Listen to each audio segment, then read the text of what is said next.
आज पुनः जो है यूपीएससी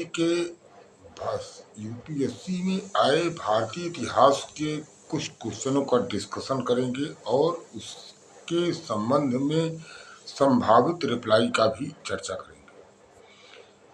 2001 में यूपीएससी के मेंस में एग्जाम में एक क्वेश्चन आया था कि Dalhousie has change the map of India with speed and thoroughness and no campaign would equal.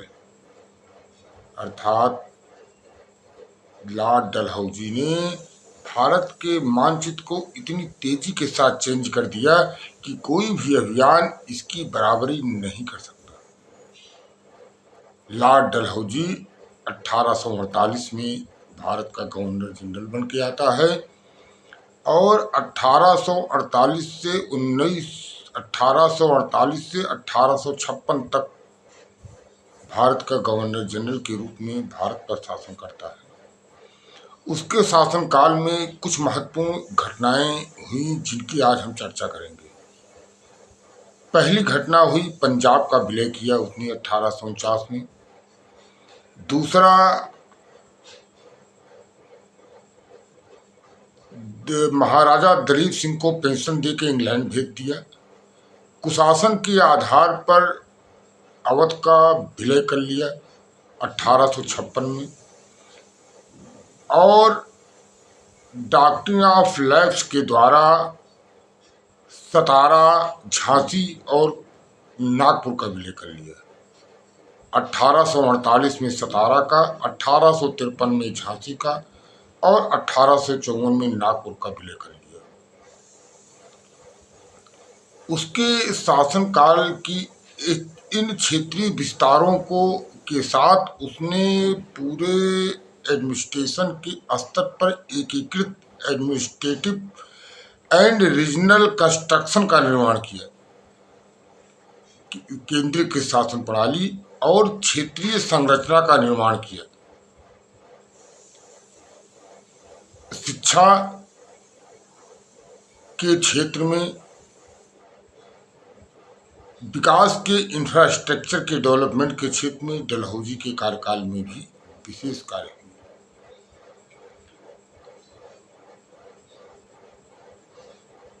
हुए। वुड डिस्पैच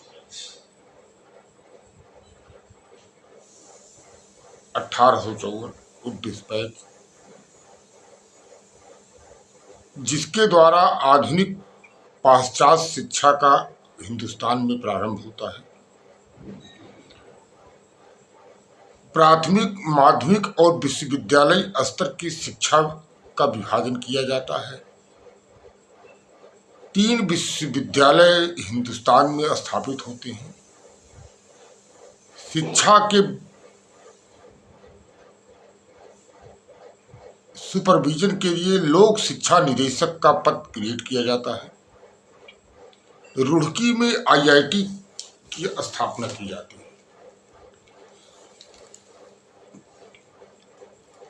1854 की एक्ट के द्वारा पोस्टल सिस्टम अडॉप्ट किया जाता है हिंदुस्तान में। 16 अप्रैल 1853 को रेलवे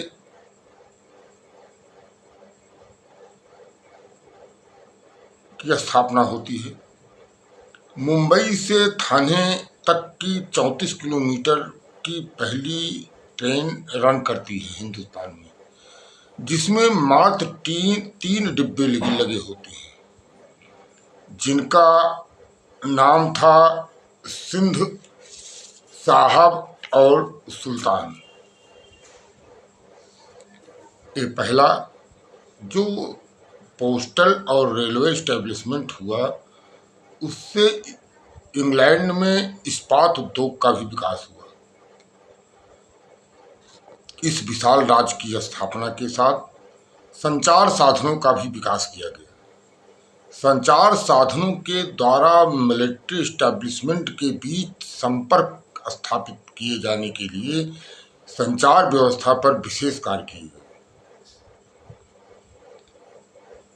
और बाजार तक पहुंच बनाने के लिए सड़कों का निर्माण, रेल पटरियां बिछाई गई। ब्रिटिश पूंजीपतियों को आह्वान किया गया पूंजी निवेश के लिए और 5% लाभ पर उनको हिंदुस्तान में पूंजी लगाने के लिए आमंत्रित किया गया।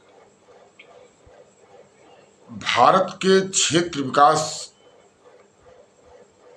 के लिए जो उद्योगों का अवसर था, वो उस उद्योगों का अवसर का फायदा ब्रिटेन में लिया गया। इस तरह से देखते हैं कि लॉर्ड डलहौजी का कार्यकाल साम्राज्य विस्तार को त्वरित करना था, उसके साथ ही हिंदुस्तान में संचार साधनों का विकास करना था। British law and order maintain करने के लिए संचार साधनों का विकास किया गया। हिंदुस्तान पर ब्रिटिश साम्राज्य के पकड़ को मजबूत करने के लिए इन संचार साधनों का, यातायात गमन का, पोस्टल सेवाओं का, टेलीकम्युनिकेशन की स्थापना की गई।